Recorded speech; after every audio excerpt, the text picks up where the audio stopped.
അന്നും 2016 നിയമസഭാ തെരഞ്ഞെടുപ്പിൽ വട്ടിയൂർക്കാവിൽ ഞങ്ങൾ 3-ാം സ്ഥാനത്തായിരുന്നു. പക്ഷേ 2019 നിയമസഭാ ഉപതെരഞ്ഞെടുപ്പിൽ ഞങ്ങൾ വിജയിച്ചു. പാലക്കാട് നിയമസഭാ തെരഞ്ഞെടുപ്പിൽ 2021 ഞങ്ങൾ 3-ാം സ്ഥാനത്തായിരുന്നു. വട്ടിയൂർക്കാവ് MLA MP ആയതിൻ്റെ ഭാഗമായി ഉപതെരഞ്ഞെടുപ്പ് നടന്നതുപോലെ തന്നെ പാലക്കാട് MLA MP ആയതിൻ്റെ ഭാഗമായി നടക്കുന്ന ഉപതെരഞ്ഞെടുപ്പിൽ വട്ടിയൂർക്കാവിൻ്റെ വേർഷൻ 2 ആയി പാലക്കാട് മാറും. ജനങ്ങൾ പൊതുവെ അനുകൂല നിലയാണുള്ളത്. അവിടെ പലരുമായി ഫോണിൽ സംസാരിച്ചപ്പോഴൊക്കെ തന്നെ വളരെ പോസിറ്റീവായിട്ടാണ് കാണാൻ വേണ്ടി പറ്റുന്നത്. നമുക്ക് ഈ പത്രപരസ്യമൊക്കെ ഏറ്റവും കൂടുതൽ വലിയ വിവാദമായിട്ടൊക്കെ വന്നു. രണ്ട് പക്ഷത്തു നിന്നും ഇത്തരത്തിലുള്ള ആരോപണങ്ങൾ, അല്ലെങ്കിൽ 3 പക്ഷത്തു നിന്നും ഉണ്ടായിരുന്നു. നമ്മൾ വീറെ കൂടിയ ഒരു തെരഞ്ഞെടുപ്പെന്ന് പറയുമ്പോഴും ആശാസ്യമായിരുന്ന കാര്യങ്ങളെന്നുള്ളത് ഈ ഘട്ടത്തിൽ പറയാൻ അല്ല. ജനങ്ങളെ സംബന്ധിച്ചിടത്തോളം ജനങ്ങൾ ഈ വിവാദങ്ങളുടെ പിറകെ പോകുന്നവരല്ല. വിവാദങ്ങളൊന്നുമല്ല ജനങ്ങളുടെ വോട്ടിങ്ങിനെ സ്വാധീനിക്കുക. ജനങ്ങൾ കൃത്യമായി കാര്യങ്ങൾ പരിശോധിച്ച് മുന്നോട്ട് പോകും. പിന്നെ തെരഞ്ഞെടുപ്പ് തുടങ്ങിയപ്പോൾ തന്നെ ഒരു വലിയ ശതമാനം ജനങ്ങൾ ആർക്ക് വോട്ട് ചെയ്യണമെന്ന് നിശ്ചയിച്ചിട്ടുണ്ട്. ഓരോ ദിവസം കഴിയുന്തോറും വോട്ട് ആർക്ക് ചെയ്യണമെന്ന് നിശ്ചയിക്കുന്നവരുടെ എണ്ണം വർദ്ധിക്കും. തെരഞ്ഞെടുപ്പിന് 1-2 ദിവസം മുമ്പൊക്കെ ആർക്ക് വോട്ട് ചെയ്യണം തീരുമാനിക്കുന്നവർ വളരെ കുറവായിരിക്കും. നേരത്തെ ഒരു ധാരണയുണ്ടാവും. പിന്നെ വിവാദങ്ങൾ, അതിൻ്റെ മുകളിൽ ചർച്ചകളൊക്കെ ഒരു ഭാഗത്ത് നടക്കും. ഉറച്ച വോട്ടുകൾ പോൾ ചെയ്യിക്കുക, ആ പോളിംഗ് മെഷീനറി ചലിപ്പിക്കുക എന്ന ഈ സംഘടനാ പ്രക്രിയ കൃത്യമായി നടപ്പിലാക്കുക എന്നുള്ളതാണ് പ്രധാനം. അത് നല്ല നിലയിൽ അവിടെ നടപ്പിലാക്കിയിട്ടുണ്ട് എന്നാണ് ഇതുവരെ കിട്ടിയ റിപ്പോർട്ട്. അപ്പോൾ ആ നിലയിൽ നല്ല മുന്നേറ്റം LDF-നുണ്ടാകും. ചേലക്കര ഞങ്ങൾ ജയിക്കും. വയനാട് നല്ല നിലയുണ്ടാവും. പാലക്കാടും ഞാൻ നേരത്തെ പറഞ്ഞതുപോലെ വട്ടിയൂർക്കാവിൻ്റെ വേർഷൻ 2 ആയി പാലക്കാട് തെരഞ്ഞെടുപ്പ് മാറും.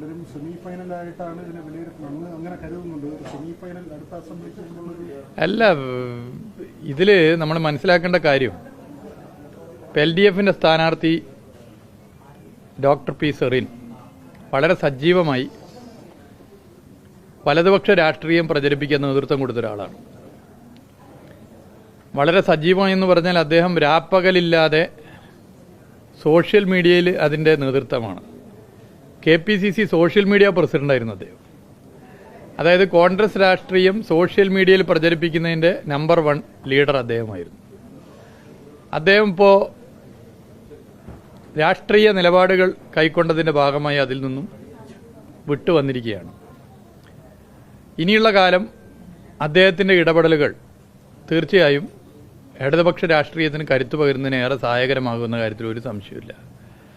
അദ്ദേഹത്തിൻ്റെ ഇടപെടലുകൾ കരുത്തുറ്റ ഇടപെടലുകൾ എന്നുള്ളതോടൊപ്പം തന്നെ പുതിയ സെറിന്മാർ കേരളത്തിൽ ഇനിയുള്ള ഓരോ ദിവസവും ഉണ്ടാവും. KPCC പ്രസിഡന്റ് വാക്ക് കടമെടുത്ത് പറഞ്ഞ പ്രാണികൾ, ഒരുപാട് പ്രാണികൾ ഇനി ഇടതുപക്ഷത്തേക്ക് വന്നുകൊണ്ടേയിരിക്കും. പ്രാണികളുടെ ഒരു ഘോഷയാത്ര തന്നെ ഉണ്ടാവും.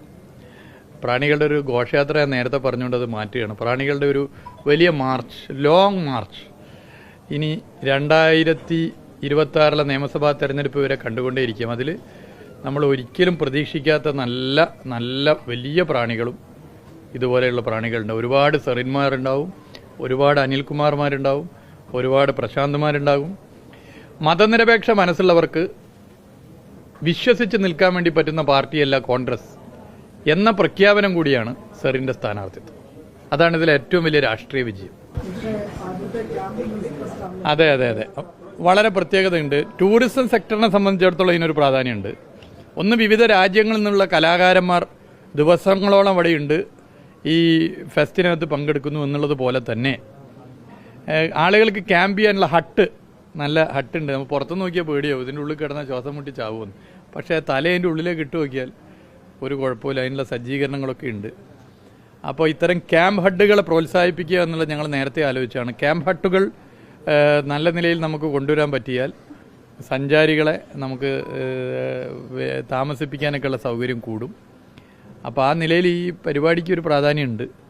അത് കേരളത്തിൻ്റെ ഭാവി ടൂറിസം മേഖലയ്ക്ക് കൂടി ഒരു കരുത്ത് പകരുന്നതായിരിക്കും പരിപാടി.